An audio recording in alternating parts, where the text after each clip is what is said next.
오늘 가을비가 이렇게 내리고 있는데요. 이 비가 그치면 이제 그동안 지난주 좀 날씨가 더웠는데요. 이제 본격적으로 가을이 이제 시작이 될 것 같습니다. 이 가을 하면 뭐 청고마비의 계절이라고 합니다. 하늘은 높고 말이 살찌는 식욕이 막 땡기는 그런 계절이기도 하고요. 또 가을이 되면 또 무엇이 있습니까? 독서의 계절이라고도 합니다. 이 가을이 참 짧은데요. 뭐 한 달도 채 안 되는 것 같은데 요 한 달 동안 열심히 책을 읽으라 그런 뜻은 아닌 것 같습니다. 책 읽기 참 좋은 계절이 아닌가 이렇게 생각이 됩니다. 여러분들 너무 성경만 보지 마시고 좋은 책들 있으면 책도 같이 좋은 양서도 같이 이렇게 읽으면 참 좋을 것 같습니다. 제가 책 한 권을 소개를 해 드리려고 합니다. 그 청년 바보 의사라는 책인데요. 저는 개인적으로 한 2, 3년 전에 이 책을 누가 소개를 해줘서 읽었던 기억이 있습니다. 의사 안수현 청년에 관한 그런 책입니다. 이 청년이 33살에 주님의 부름을 받게 됩니다. 2006년 1월에 군에 입대하고 군의관으로 이렇게 군에서 지내다가 유행성 출혈열이라는 아주 무서운 병이 있습니다. 그 부대에서 훈련 나가서 등줄기라는 그 무서운 쥐에 감염이 돼서 걸리는 병인데요. 그 병에 걸려서 일찍 세상을 떠난 청년에 관한 이야기입니다. 참 아까운 청년이 일찍 세상을 떠났다라고 이렇게 생각을 했는데요.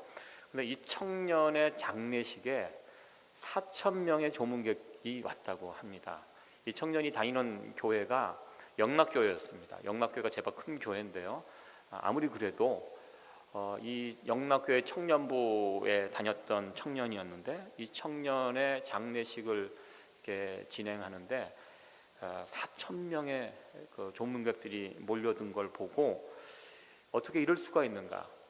이 한경진 목사님 장례식 이후로 가장 많은 조문객들이 몰렸다고 합니다. 33년 이 땅에 살다가 간 청년인데요. 어떻게 살았길래 이렇게 많은 사람들이 올 수 있었는가? 그러면서 이 청년의 삶을 추적을 했다고 합니다. 그래서 나온 책이 바로 그 청년 바보 의사라는 책이 나오게 됐다고 합니다. 여러분들도 한번 생각을 해보시기 바랍니다. 나의 장례식에는 과연 몇 명이 올 수 있을까? 제가 아무래도 여러분들보다는 오래 살 것 같으니까 제가 한번 확인해 보도록 하겠습니다. 여러분들 장례식에 몇 분이 오실지 제가 보도록 하겠습니다. 청년 안수현 씨, 예수님과 같이, 그러고 보니까 예수님과 같이 33년 이 땅에 살다 갔습니다. 그러나 이 땅에 살면서 정말로 진한 예수님의 흔적을 이 땅에 남겨두고 떠나갔습니다. 그는 의사로서 그런 고백을 합니다. 나에게 오는 한 사람 한 사람 환자를 정말 주님을 섬기듯이 최선을 다해서 한 사람 한 사람을 섬겼다라고 자신의 일기장에 그렇게 밝히고 있습니다. 어린 환자와 약속을 지키기 위해서 이 환자가 서울에서 치료받고 지방으로 내려갔는데요. 그 어린 환자와 지킬 그 약속을 지키기 위해서 그 바쁜 시간에도 그 지방까지 내려가서 그 어린 환자에게 선물을 해줬던 이야기, 또 전국적으로 의사들이 파업을 할 때에도 자신은 절대로 환자 곁을 떠날 수 없다라는 소신을 지키기 위해서 혼자 파업하지 않고 병원에 남아서 환자들을 돌봤던 이야기. 여러분들 의사들의 세계가 위계 질서가 확실합니다. 그래서 이런 만약에 후배들이 있다면 선배 의사들이 용서하지 않습니다. 그런데요, 선배 의사들도 이 안수현 씨, 이 청년이 그렇게 했을 때 다 눈 감아 줬다고 합니다. 왜냐하면 평소에도 늘 그렇게 살았기 때문에 충분히 너는 그럴 수 있다라고 인정해주며 그를 이렇게 받아 주었다고 합니다. 특별히 유난히 이 장례식장에 와서 슬피 울었던 어느 할아버지 한 분이 계셨다고 합니다. 아주 그 영정 사진 앞에서 통곡을 하면서 울고 계신 그 할아버지가 계셨는데요. 왜 이렇게 슬피 우냐고 여쭙자 이 할아버지가 어떤 일을 하셨냐면 병원 앞에서 구두 수선을 하셨던 그런 할아버지였다고 합니다. 그래서 이런 이야기를 해 주었습니다. 이 의사 선생님은, 이 젊은 의사 선생님은 나를 인간으로 대접해 주신 유일한 의사 선생님이셨습니다. 그리고 나에게 예수님을 전해 주셨습니다. 늘 내 앞에서 자신에게 허리를 굽혀 인사를 했던 청년 의사였다고 이렇게 말씀을 해 주셨습니다. 의사 안수현 씨는 정말 짧은 생애를 이 땅에서 살다가 갔지만 이 땅 위에 예수님의 흔적을 그대로 남겨두고 갔습니다. 지금도 이 안수현 씨가 살아생전 활동했던 그 자신의 홈페이지가 있다고 합니다. 그곳에 많은 사람들의 방문객들이 그 홈페이지에 들어와서 아직도 이런저런 활동을 하고 있다고 합니다. 그러면서 예수님을 특별히 모르고 살던 젊은 사람들이 이 안수현 씨를 또 홈페이지를 통해서 알게 되면서 그 젊은 사람들이 주님께 돌아오는 역사가 지금도 계속해서 이어져 가고 있다고 합니다. 이 청년 의사 안수현 씨가 이메일을 사용할 때 본인의 아이디가 바로 스티그마라는 그런 아이디를 사용했다고 합니다. 이 스티그마라는 이 아이디 무슨 뜻이냐면 그리스 로마 시대는 그 노예들에게 낙인을 찍습니다. 너는 내 것이다. 그래서 그 낙인이 찍힌 사람을 보면 노예인 것을 알게 됩니다. 그러나 이것이 크리스찬들에게는 새로운 의미로 사용되는 단어라고 합니다. 스티그마, 흔적, 특별히 무슨 흔적? 예수님의 흔적. 우리가 잘 알다시피 갈라디아서 6장 17절에 사도 바울은 내가 예수의 흔적을 가졌다라고 이렇게 고백을 하는데요. 이 청년 의사 안수현 씨는 이 정말 스티그마, 예수님의 흔적을 가지고 살았던 그런 사람임을 우리는 보게 됩니다.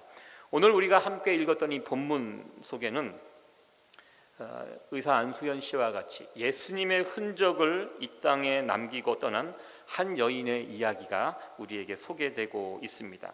이 다비다라는 여인의 이름이 사도행전 9장에 등장하게 되는데요. 원래 그 다비다라는 이름은 암사슴이라는 그런 뜻을 가지고 있는 이름이라고 합니다. 우리 미국 사람들에게는 사슴이 좋은 의미는 아니겠지만 이 다비다라는 이름으로 불리면서 특별히 성경은 그가 여제자였다라고 소개를 해주고 있습니다. 제자가 무엇입니까?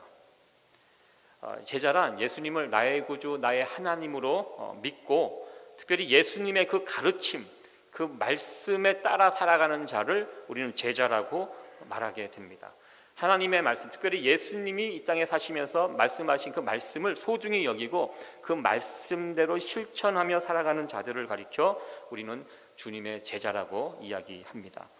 사실 우리가 예수 믿고 구원받는 거 굉장히 중요한 일입니다.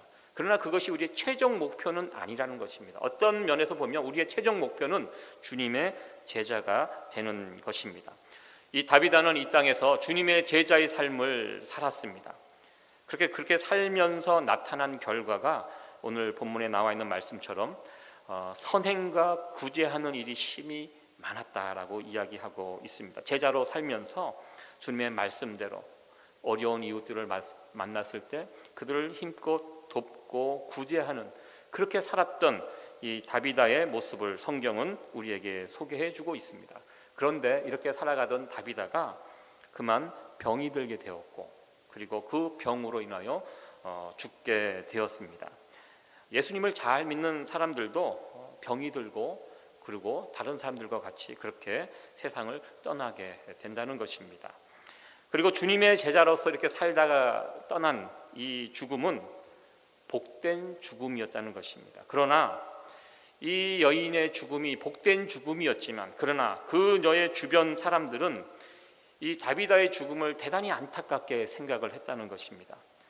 좀 더 이 땅에 머물면서 오래오래 살면서 주님의 제자로 더 많은 선행과 구제를 베풀었으면 더 좋았을 텐데 참으로 안타까운 그런 마음으로 이 다비다를 떠나 보내려고 하고 있습니다. 특별히 이 다비다를 통해서 이런저런 혜택을 구제를 받았던 사람들은 더 마음 아파하며 슬퍼하고 있었던 모습을 우리는 보게 됩니다. 한 사람에 대한 평가, 그 사람이 세상을 떠났을 때 드러나게 됩니다. 사실 우리는 이 다비다와 같은 사람이 되어야 된다고 생각을 해 보았습니다. 이런 말이 있습니다. 누군가 이 세상에 올 때, 태어날 때 본인은 울면서 이 세상에 태어나지만 주변 사람들은 웃는다는 것입니다. 대부분의 탄생이 그와 같은 모습이 있습니다. 태어나는 아기는 울면서 이 세상에 오지만 그 아기를 바라보는 엄마, 아빠, 주변 사람들은 웃습니다. 기뻐합니다.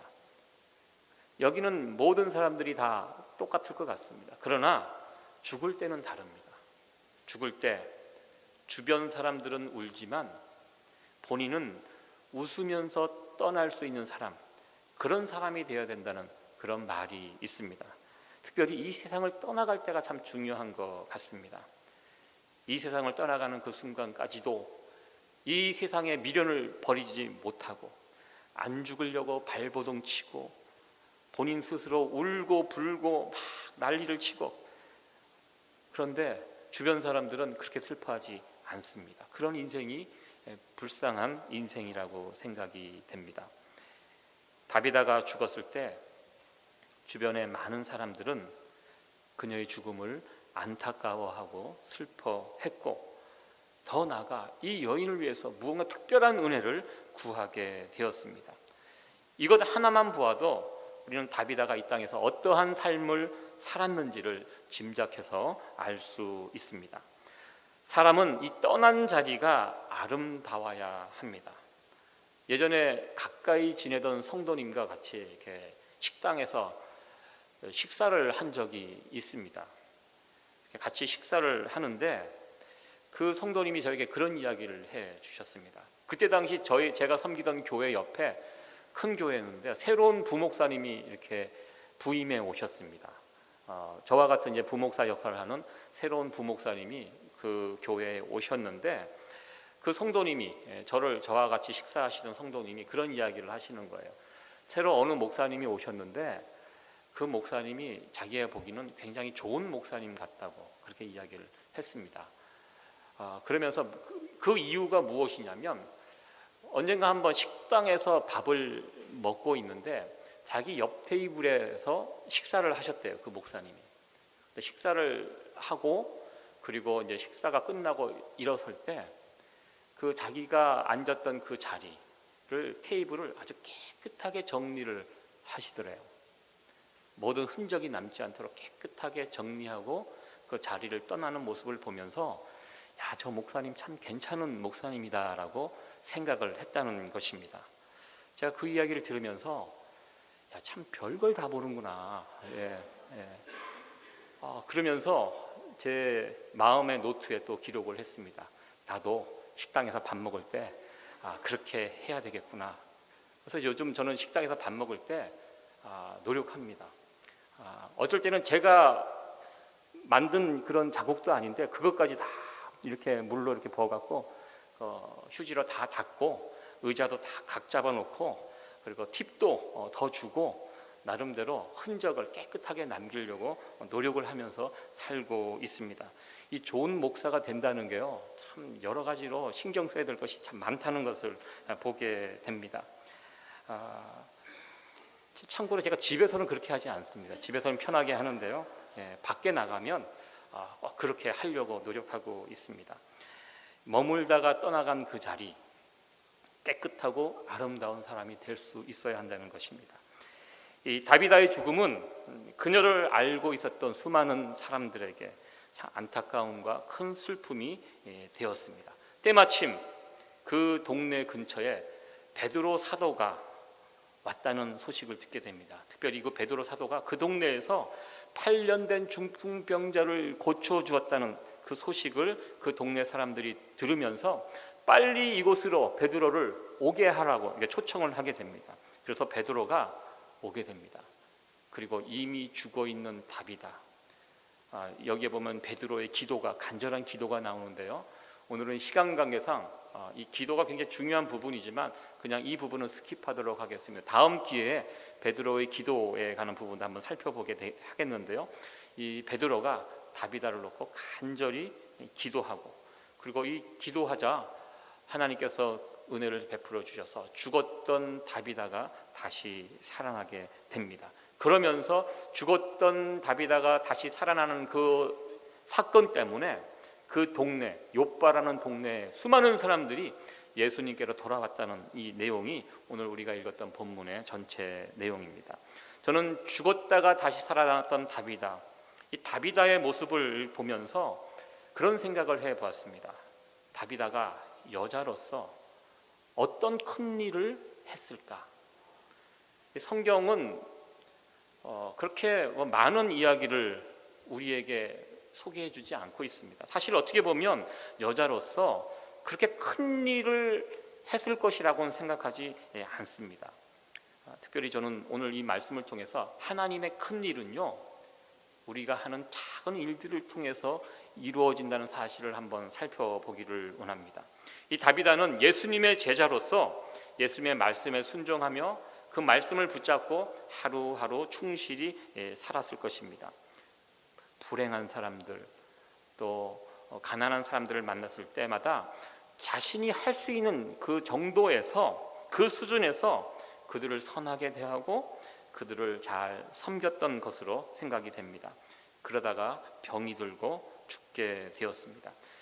다비다의 모습을 보면요, 그렇게 크게 하나님을 위해서 크게 한 일, 이런 것은 없습니다. 거기까지가 다비다가 한 일이었습니다. 그러나 하나님께서는 이 다비다의 이 모습을 통해서 다른 계획을 가지고 계셨음을 우리는 보게 됩니다. 아무리 작고 보잘것없는 일이라도 하나님께서 사용하시면, 성령 하나님의 기름 부음이 그곳에 역사한다면 참으로 놀라운 큰 일로 바뀌어질 수 있다는 것이 오늘 이 다비다의 사건을 통해서 우리에게 주는 교훈이라고 생각을 해보았습니다. 다비다 자신도 자신의 이름이 이렇게 사도행전에 기록이 될 것을 아마 전혀 몰랐을 것이라고 생각이 됩니다.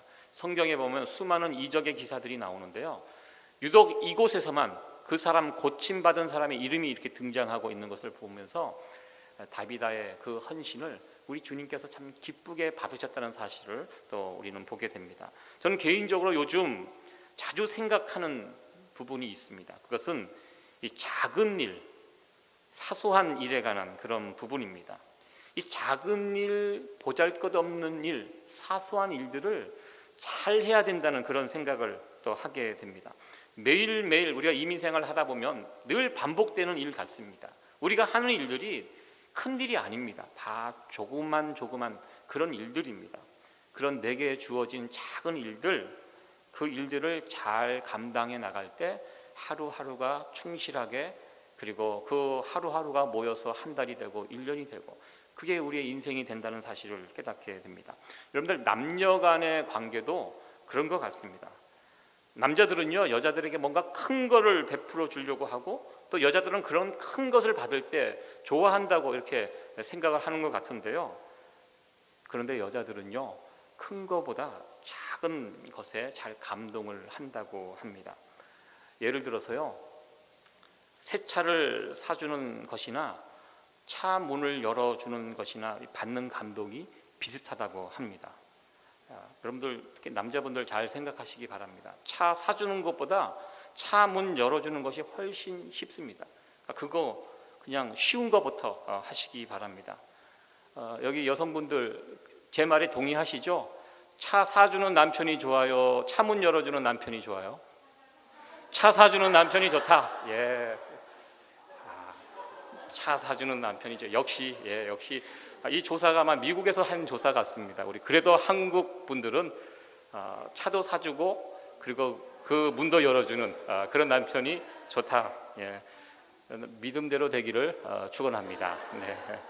예, 가만히 보면요, 제 주변에 있는 친구들, 저도 이제 제 친구들 뭐 대학 때 만나서 쭉 줄곧 이렇게 보면서 제 친구들의 그 모습들을 보고 다 다르거든요. 각양각색의 친구들이 있는데, 친구들 중에도 정말 좀 쫌스럽고 자잔하고 뭐 이런 거 잘 챙기고 이런 인간들이 여자들에게 인기가 더 많습니다.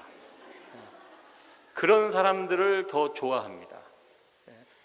저는 잘 몰랐습니다. 저는 이게 조그마한 일 신경 안 써서 큰 일을 신경 쓰고 그렇게 살거든요. 근데 나중에 알았습니다. 여성들은 작은 일, 사소한 것을 챙기는 거, 그런 사람들에게 감동했다는 것입니다. 아멘. 네. 여러분들, 교회 일이 그래요. 우리가 교회 일을 하다 보면, 교회 봉사를 이렇게 하다 보면 어떻게 큰 봉사가 없습니다. 다 자잘한 일들입니다. 하나님을 일을 한다고 생각하면 뭐 위대한 일, 큰 일, 뭐 그렇게 그런 일을 해야 보람도 있고 뭐 이렇게 하나님이 기뻐하실 것 같지만 그렇지 않다는 것입니다. 가만히 보세요. 우리가 교회에서 하는 이런저런 봉사들이 큰 게 아닙니다. 다 조그만 일들이라는 것입니다. 특별히 저는 목회자로 교회를 섬기고 있는데요. 이 목회자로 교회를 섬기면서 느끼는 것이 그것입니다. 제가 지금보다 더 젊었을 때는 하나님의 일, 이 교회의 일, 굉장히 큰 일인 줄 알았어요. 근데 막상 현장에서 뛰어다니다 보니까요, 이게 결코 큰 일이 아닙니다. 자잘한 일들입니다. 성도 한 분 한 분 만나고 그분들을 알아가고 그분들의 기도 제목이 무엇인지 소소한 것들을 기억하고, 그리고 그분들의 이름을 기억하고 자녀분들의 이름을 기억하고 또 어떤 성도님의 특별한 기념일들을 기억해서 알려주고 같이 축하해주고, 이런 것이 목회라는 것입니다. 저도 이게 목회를 하면서 주변에 선배님들, 특별히 큰 교회를 섬기는 선배 목사님들하고 교제를 하다 보면요, 정말 신실한 주의 종들은요, 제가 보니까요, 저는 큰 교회를 섬기기 때문에 굉장히 큰 어떤 계획을 가지고 교회를 섬기는, 물론 그 중에는 그런 분들도 있지만 대부분의 목사님들은요 그렇지 않아요. 정말 작은 거 신경 쓰시면서 목회하시더라고요. 아주 자잘한 거, 처음에는 이해가 안 됐는데요, 지나고 보니까 그렇더라고요. 그게 중요하더라고요. 작은 일을 어떻게 잘 감당해 나갈 수 있는가, 그것이 우리가 살아가는데 참 중요하구나, 모든 일에 중요하다는 것을 깨닫게 되었습니다. 윌리엄 맥레이븐이라는 그런 텍사스 대학교 총장님이 계십니다. 그분이 대학교 졸업식 날 졸업생들에게 해주었던 연설이 굉장히 화제가 된 적이 있습니다. 세상을 바꾸기 위해서 무엇을 해야 하는가라는 질문을 가지고 졸업생들에게 연설을 하셨는데요. 이 윌리엄 맥레이븐이라는 이 분은요, 경력이 특이하신 분입니다. 장군 출신입니다. 미국 특별히 네이비실이라는 아주 특수부대, 그 훈련이 굉장히 엄하기로 유명한 그 특수부대 출신이고, 미국의 각종 전쟁에 참여했던 실전 경험이 풍부한 그런 분이십니다. 이분이 군에서 퇴역을 하시고 대학 총장으로 가서 이제 대학을 섬기시면서 졸업생들에게 주신 말씀입니다. 그러면서 세상을 바꾸기 위해서 무엇을 해야 하는가, 그러면서 그분이 했던 말이, 잠자리, 자고 일어났을 때 아침에 그 잠자리를 정돈을 잘 하는 것부터 시작이 된다라고 말씀을 해 주셨습니다. 이것은 자신의 경험에서 나온 이야기라고 말했습니다. 처음 그 네이비실의 훈련병으로 군대에 입대해서 6개월 동안 엄청난 훈련을 받았다고 합니다. 미국 군대가의 훈련이 굉장히 강합니다. 그 훈련을 통해서 속가냅니다. 견디지 못하는 그 병사들이 그 훈련을 받는 동안에 탈락이 됩니다. 그러면서 정말 정예의 군인들을 이렇게 한 명씩 이렇게 갖추어가서 6개월 동안 그 훈련을 하는데요, 매일매일 훈련이 대단히 고단한 훈련이었다고 합니다. 그런데요, 그 고단한 훈련 가운데 아침에 일어나자마자 점호를 하는데, 자신이 자고 일어났던 그 침대를 정리를 깨끗하게 해놓는 거, 시트를 팽팽하게 잡아당기고 각을 잡고 이렇게 탁 해놓고 교관이 와서 검사를 해서 통과하고, 이게 매일 아침 시작할 때 이 일을 먼저 시작했다고 합니다. 본인이 그 일을 처음에 하면서 의문이 들었대요. 그리고 웃겼대요. 이게 뭐 하는 짓인가, 우리 네이비실인데 이 엄청난 훈련들, 고된 훈련들, 정말 뭐 목숨이 왔다 갔다 하는 그런 훈련들을 받고 있는데 아침마다 지금 이거 막 각 잡고 침대를 이게 정리하고, 처음에는 우스웠다고 합니다. 근데 그것을 6개월 동안 그렇게 하고, 군대에 가서도 그것을 계속하고, 그리고 나중에 본인이 군대에 별 달고 또 하면서 이 일이 굉장히 중요한 일이었다는 것을 그는 깨닫게 되었다고 합니다. 그렇게 하루 아침에 첫 임무가 사소한 것입니다. 아주 보잘것없는 건데요. 거기에서 이제 오케이를 받으면 작은 성취감이 생겼다고 합니다. 그래서 하루의 첫 시간을 여기서부터 스타트를 하는 겁니다. 그러면서 하루에 또 다른 여러 가지 일들을 막 하고, 그러면서 인생에서 성공하고 싶은가, 이 질문을 졸업생들에게 던지고, 그러면서 했던 말입니다. 그러면 아침에 이불부터 개라. 세상을 변화시키고 싶다면 이불 정리부터 잘 해라. 작고 사소한 것에 성공하지 못하면 결코 큰 일에도 성공할 수 없다는 이 작은 일의 소중함을 일깨워준 그런 졸업식 연설이었습니다.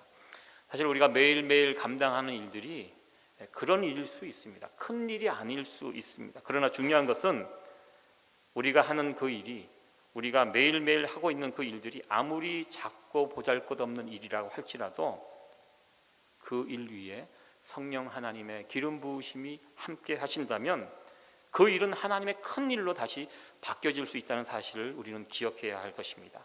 매일매일 우리에게 주어지는 이 환경, 이민생활 환경이 늘 똑같습니다. 다람쥐 쳇바퀴 돌듯 또 어제의 일들을 오늘 또 하게 되고, 그러면서 우리의 마음이 좀 어쩔 때는 내가 지금 여기서 뭘 하고 있나 이런 생각이 들 수 있는데요. 그러나 내가 하나님께서 내게 주어진 이 일, 온 마음을 다하여 정성을 다하여 이렇게 살아갈 때 하나님의 역사는 그런 일들을 가운데 역사하신다는 사실을 꼭 기억했으면 좋겠습니다. 작은 일에 충성할 수 있는 그런 저와 여러분들이 될 수 있기를 간절히 축원합니다. 이렇게 죽었다가 이 다비다가 베드로의 기도를 통해서 다시 살아나게 되는데요. 우리는 마지막으로 그런 질문을 할 수가 있게 됩니다. 하나님께서 왜 다비다를 살려 주셨을까? 하나님은 왜 다비다를 살려 주셨을까? 이 질문을 하게 됩니다. 하나님이 다비다를 살려주신 목적이 무엇인가? 왜냐하면 사실 다비다가 다시 살아나게 됐는데 이것이 다비다 입장에서는 그렇게 큰 축복이 아닐 수 있다는 것입니다. 왜냐하면 다비다는 이 땅에서 잘 살았습니다. 주님의 제자로 충성하다가 때가 되어 하나님의 부름을 받고 주님 곁으로 갔습니다. 이 세상의 수고를 다 마치고 이제 주님 품에서 영생 복락을 누리게 됩니다. 그런데요, 죽었던 다비다가 다시 살아나게 되었습니다. 그동안 이 땅에 살면서 이런저런 선행을 많이 쌓았기 때문에 그것에 대한 답으로 하나님께서 이렇게 살려주셨다, 이 생명을, 이 땅에서의 생명을 연장시켜 주셨다, 그런 의미가 아니라는 것입니다. 왜 하나님께서는 다비다를 다시 살려주셨을까요? 그것은 하나님이 계획하심이 있었다는 것입니다. 사도행전 9장 42절, 오늘 읽었던 말씀 마지막 절에 보면 이 다비다가 다시 살아나는 사건을 통해서 온 요파 사람들이 그것을 알고 많이 주를 믿게 되는 역사가 나타났다는 것입니다. 이러한 이유로, 이런 목적으로 하나님은 다비다를 사용하셨습니다.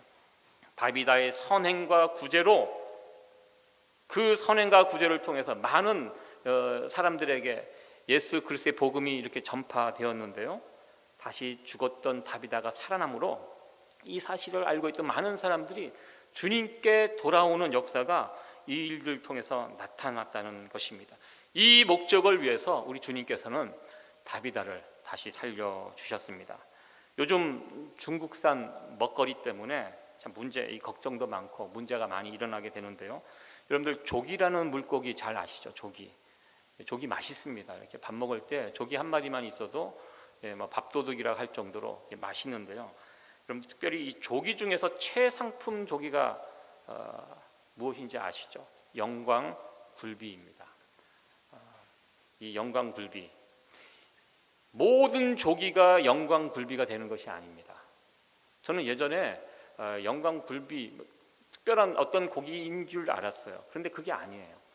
같은 조기라도 저 법성포, 영광지역 법성포에서 잡히는 조기가 영광굴비가 되는 것입니다. 저 지역이 특별한 지역이래요. 그래서 저 지역에서 잡힌, 저 지역에 사는 어부들의 손에 잡혀서 가공이 되면 영광굴비가 됩니다. 같은 조기라도요. 여러분들 조기가 잡히는 바다가 서해바다입니다. 서해바다는 한국도 속해 있지만 중국도 같이 연결되어 있습니다.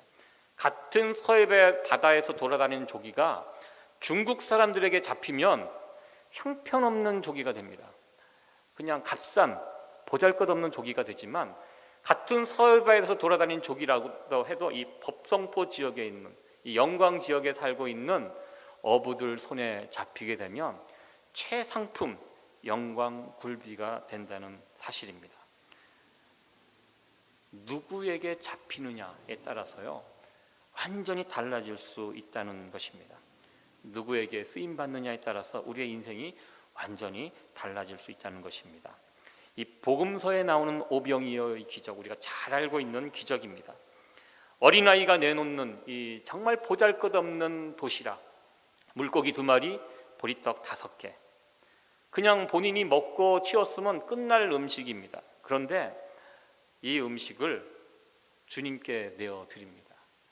주님이 그 음식을 받아들고 하늘을 우러러 축사를 하셨습니다. 축복 기도를 하셨습니다. 그렇게 되자 어떻게 됐습니까? 정말 보잘것없는 음식이었지만 주님 손에 들려진 그 음식이 5,000명을 먹이고 남는 놀라운 음식으로 바뀐 이 기적의 역사를 우리는 성경을 통해서 보게 됩니다. 이 다비다의 이 섬김, 그 헌신, 사도행전에 참 많은 일들이 나오는데요. 그 가운데 참 작은 일일 수 있습니다. 그러나 그 작은 일이었지만 그것이 우리 주님 손에 붙들리게 되니까요.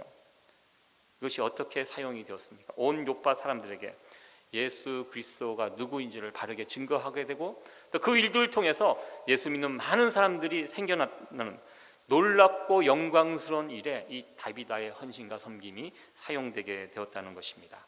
말씀을 마치도록 하겠습니다.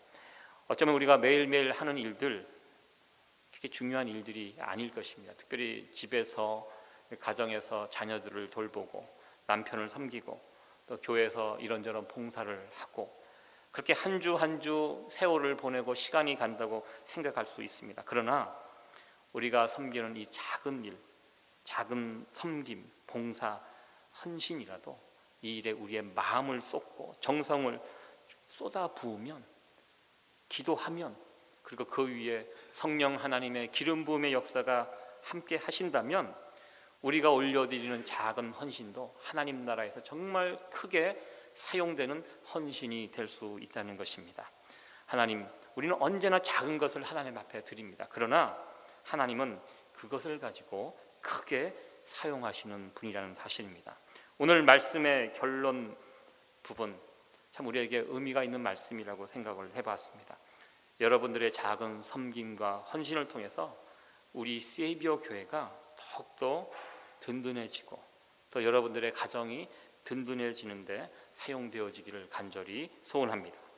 더 나아가 하나님 손에 붙들려진 우리의 봉사와 섬김을 통해서 그 하나님이 증거되고 이 지역의 많은 사람들에게 예수 그리스도의 복음이 바르게 증거되고 많은 사람들이 주께 다시 돌아오게 되는 귀한 역사가 우리의 작은 섬김을 통하여, 헌신을 통하여 이어져 갈 수 있기를 간절히 소원합니다.